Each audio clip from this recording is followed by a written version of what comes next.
Bonsoir, je suppose que vous avez écouté avec beaucoup d'attention et beaucoup d'intérêt l'intervention de notre président de la République hier, mardi.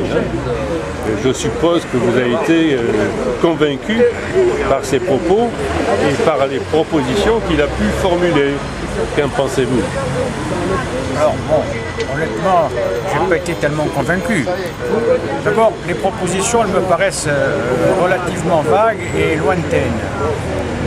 Ensuite, par rapport à la colère qu'expriment les gens, et en général les gens qui ont quand même des difficultés, je trouve qu'il a un petit peu évité les réponses concrètes et rapides qui s'imposent. Ça, je pense que c'est la première chose. Donc, je ne suis pas du tout étonné que les gilets jaunes qui manifestent aient été déçus.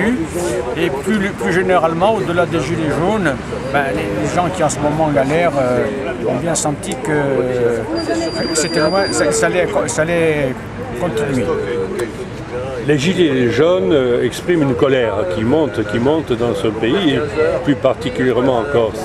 Mais ce n'est qu'une colère, même si importante soit-elle.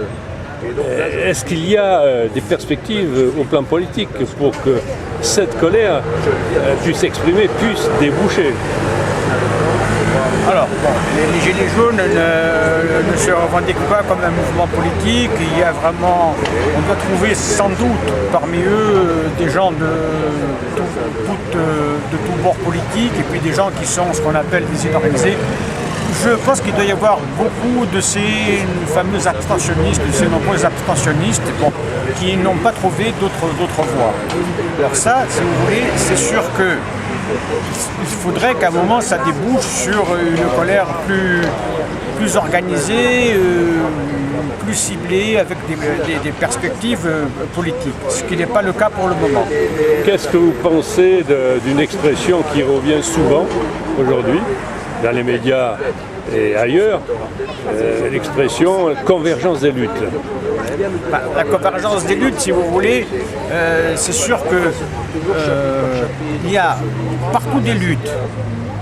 C'est vrai qu'à un moment, ces luttes, elles sont un peu, je dirais, sectorielles. Bon, il y a les gilets jaunes qui ont des revendications très larges. Au départ, c'est le carburant, mais on a bien vu que le carburant, c'était vraiment seulement un des éléments, c'est que les gens ils n'en peuvent plus.